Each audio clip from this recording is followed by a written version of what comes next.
Welcome to the Country Minute Podcast. This episode was never meant to happen. This actually came about at the very last minute. It might be my favorite story of any episode on the podcast so far. On Friday night, this past Friday, Laura and I had a rare free night off, so we decided to go to a concert because what else are we going to do with our time? We actually were able to secure last-minute tickets to a sold-out show from the War and Treaty, and their opener was Tiera Kennedy, who had seen one time a couple of years ago opening for Danielle Bradbury and had always been rooting for but had never really crossed paths with since this whole Country Minute thing took off. Anyways, we go to dinner and I get a press release about Tiera actually releasing a new cover song that very day.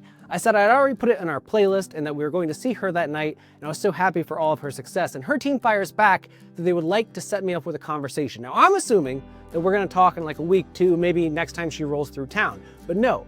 They wanted us to talk to Tiera Kennedy that night. And I'm saying it's 6:45 and Tiera goes on stage at 7:30 and they're asking if we want to do an interview as soon as she gets off stage. Now, we didn't come downtown with plans to do this, but because I cannot ever resist the urge to make content, I do travel with one microphone on me at all times, the one that I'm wearing right now. So I ask Laura and we decide we might never get this chance again, at least not for a long time, and we both are very into Tiera Kennedy. We believe in her music, and we're so excited to get to see her anyways. Why not go ahead and do it? So we rush back to our car, we grab the microphone, and we hoof it all the way to the venue. This new place in Grand Rapids, not new to regular people, new to us. We've never been there before.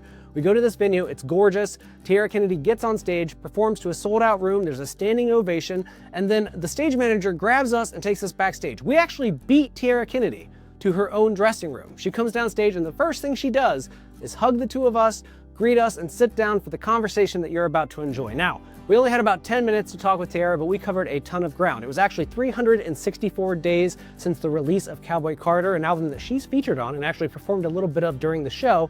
And we talk about that, obviously, and a little bit of Beyonce, but what I really wanted to focus on was Tiera herself. She became an independent artist last year, and amid all of that, released her own album, was on Cowboy Carter, and continued to raise her profile. I mean, she's a radio host, she's all sorts of things, and she's great at every single one of them. I have been a fan of Tiera Kennedy for so long, and after talking to her, I'm an even bigger fan. And whether or not you know her now, you're gonna wanna know more about her by the end of this conversation. If you have not heard her debut album, Rooted, please do that. And if you haven't already subscribed and reviewed the show, please do that as well because it helps us get more guests. But the Country Minute Podcast is moving and I'm so excited to have you along for this journey. So right now, sit back, relax, and enjoy this conversation with Tiera Kennedy. Back in Grand Rapids at St. Cecilia's to hang out with the War and Treaty and the one and only Tiera Kennedy, who just literally got off stage. How are you feeling right this moment? I'm feeling great. We literally did just walk off stage, and it was so much fun. Everybody was so great. I don't think I've ever beat someone to their own green room before. I know.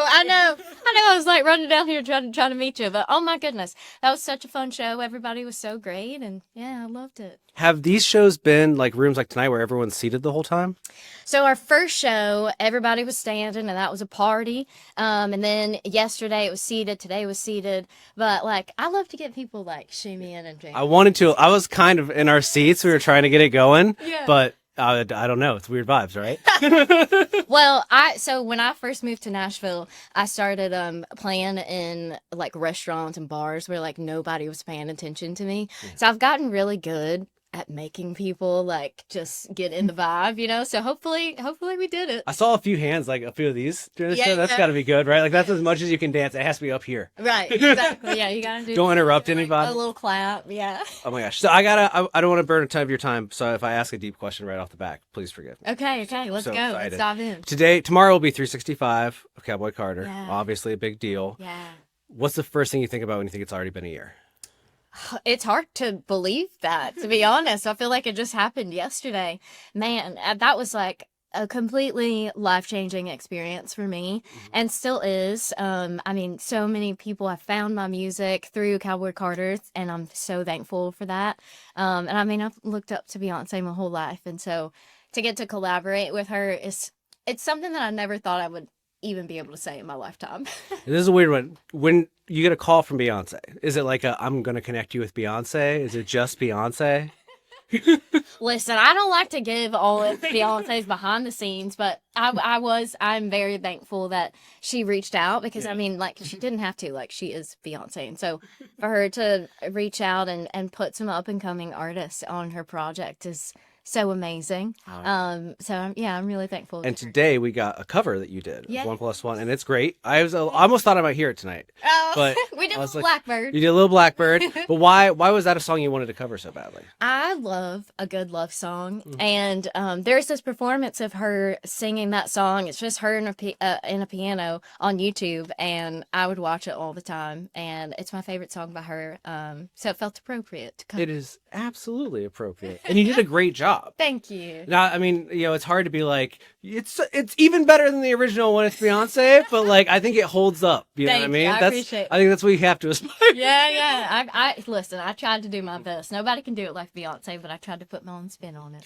Well, I want to say that as somebody that's liked you for a long time, the last year has been incredible. Even outside of Cowboy Carter, because it was like I remember when you off the label, and then it's like what's going to happen? There's always that, and everyone's always like, I'm just going to keep going. That's what everyone says. You've been in Nashville too, you've heard it. Yeah. And then sometimes they don't keep going. Yeah, I know. And you actually got the record out, and you kept it. So like beyond that, like I'm just excited for that as a person who's doing it ourselves too. It's really inspirational. But it's a lot. It's a lot, and it's got to be terrifying. Yeah, but I really just I leaned on my faith and my friends and my family. I moved to town. My whole family moved there with me, and so they've supported me the whole way through. And so when I got let go from my deal, it just was like it was like we have to keep going. I feel like this is what God put me on this earth to do, and so it's just been a big blessing. My team is so great and have supported me along the way. Mm-hmm.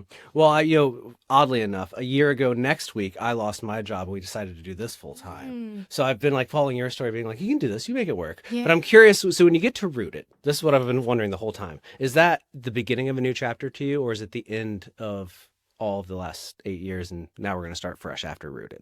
That's such a great question.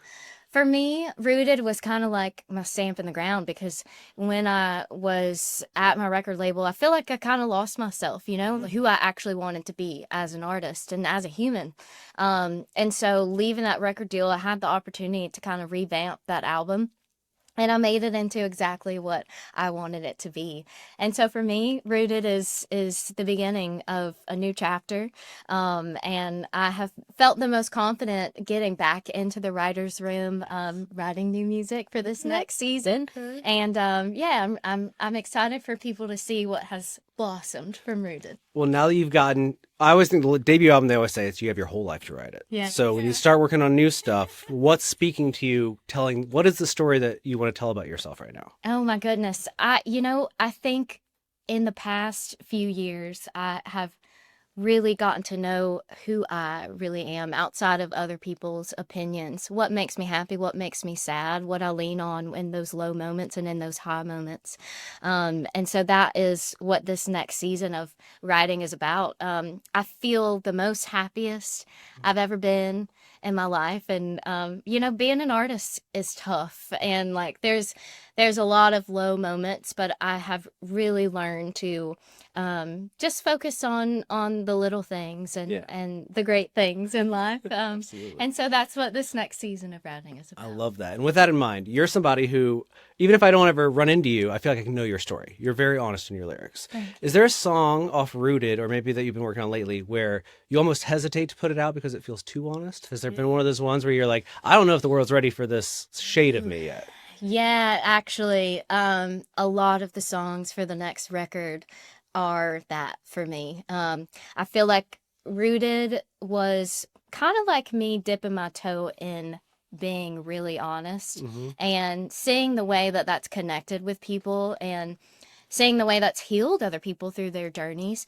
It brings me so much joy, and I think it kind of breaks down the nerves that I feel around, telling my full story.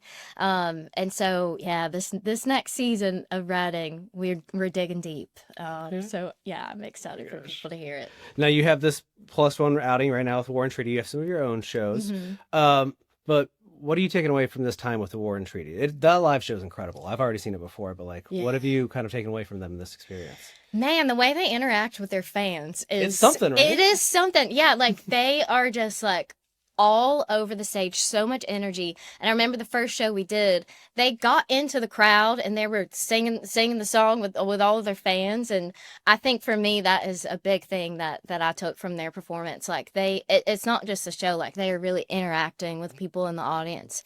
And so, yeah, it's been just a joy to see the way they work and command the stage. Last thing, I know you have, is it the Basement East in May? Yes. Your first headlining show there. What's it mean after all of this to come back and do that as your first headlining show in Nashville? Man, it means the world. It's been a while since I have. Actually, I've never done like my own show. I've performed a lot in Nashville. But yeah, this is my first headlining show. And man, so many people in Nashville have really supported me throughout my journey. And I'm really thankful for that. And so this kind of feels like a celebration of all of that and all of the people that have helped me along the way. I love that. And then CMA Fest a couple weeks later. Yeah. So if people can't get into that show, Yes. come to CMA Fest, y'all. We'll be there too. So come to CMA Fest. Oh, it's going to be rocking. I cannot wait. It's my favorite time of the year. It's my favorite time of the year as well. I'm already hydrating. Right, exactly. Already hydrating. Yeah, so hot, so many shows, but like you gotta be a warrior through it. Well, before I let you go, anything else on the horizon you want to mention or just talk about or just say before to the people before we let you go? Yes. Well, we did put out 1+1, but I have some original music coming very, very soon. I don't want to pick too hard, but like, what would it be? This outfit kind of weather? Maybe a little more summery? Yeah. It's giving summer. It's giving summer? 100% giving Okay, summer. I'll keep that in mind. Thank you so much, Tiera Kennedy. Thank you.